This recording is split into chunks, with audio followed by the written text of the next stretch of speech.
Hello guys, അപ്പോൾ തുടങ്ങാം. കീർത്തീശ്വരൻ രചനയും സംവിധാനവും നിർവഹിച്ച് 2025 റിലീസ് ചെയ്ത ഒരു ഇന്ത്യൻ തമിഴ് ഭാഷ ആക്ഷൻ റൊമാൻറ്റിക് കോമഡി ചിത്രമാണ് ഡ്യൂഡ്. മൈത്രി മൂവി മേക്കേഴ്സ് ആണ് നിർമ്മിക്കുന്നത്. പ്രധാന വേഷത്തിലെത്തുന്നത് പ്രദീപ് രംഗനാഥനും മമിത ബൈജുവുമാണ്. ആൻഡ് മൈത്രി മൂവി മേക്കേഴ്സിന്റെ രണ്ടാമത് തമിഴ് പ്രൊഡക്ഷനിൽ വരുന്ന ഫിലിമാണ് ഡ്യൂഡ്. ആൻഡ് കീർത്തീശ്വരൻ എന്ന ഡയറക്ടറിന്റെ ഫസ്റ്റ് ഫിലിമാണ് ഡ്യൂഡ്. സിനിമയിൽ മ്യൂസിക് ചെയ്തിരിക്കുന്നത് യൂത്ത് സെൻസേഷൻ സായ അഭ്യങ്കറാണ്. അപ്പോൾ സായിൽ നിന്ന് നമുക്ക് തുടങ്ങാം. ഫസ്റ്റ് ഓഫ് ഓൾ, സിനിമ ഇറങ്ങുന്നതിന് മുമ്പ് പാട്ടൊക്കെ റിലീസായപ്പോൾ ട്രെൻഡിങ് ലിസ്റ്റിലുണ്ടായിരുന്നു. ബട്ട് സിനിമയിൽ ആ പാട്ടിൻ്റെ പ്ലേസ്മെൻ്റ് ഒന്നും എനിക്ക് പേഴ്സണലി വർക്കൗട്ട് ആയില്ല.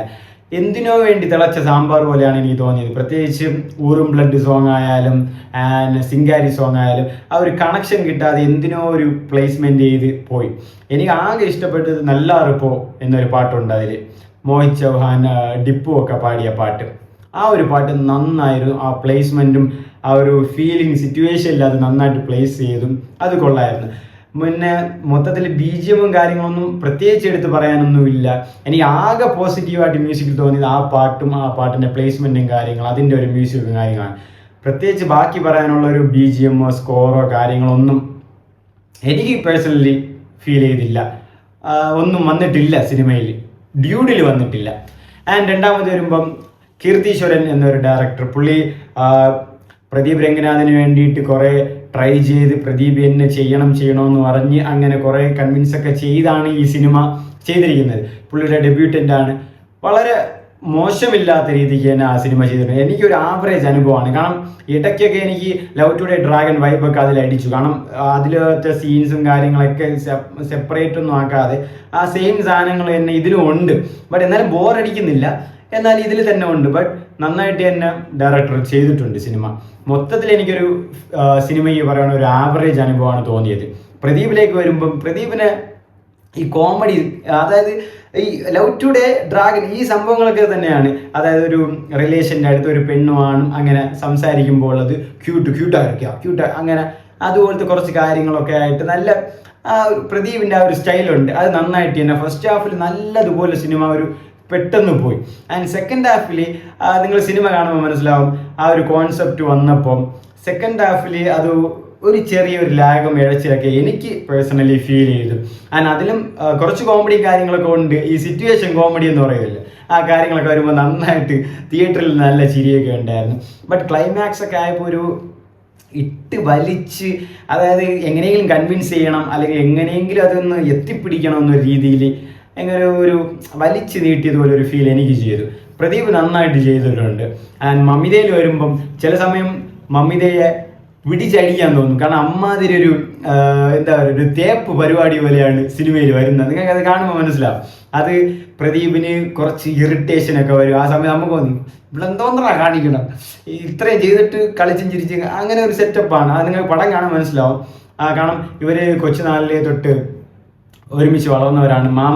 മാമൻ പൊണ്ണ് മാമൻ പയ്യൻ, അങ്ങനെ ഒരു ഫാമിലി റിലേറ്റീവ്സ് ആണ് ഇവർ.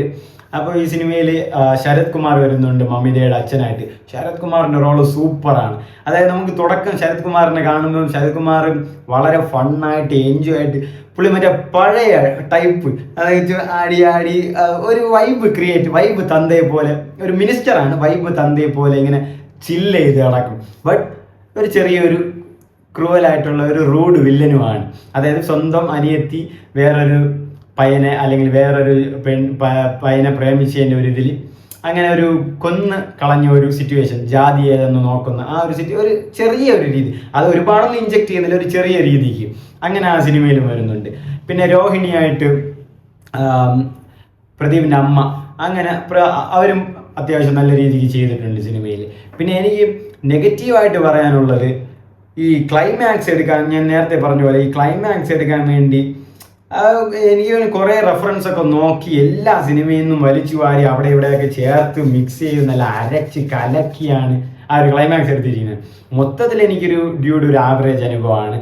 ഞാൻ ഫുള്ളി സാറ്റിസ്ഫൈഡ് അല്ല, ബട്ട് പ്രദീപിൻ്റെ പെർഫോമൻസിൽ സാറ്റിസ്ഫൈഡ് ആണ്. പ്രദീപ് ആ കോമഡിയും കാര്യങ്ങളും സിറ്റുവേഷനൊക്കെ നന്നായിട്ട് ഹാൻഡിൽ ചെയ്യും.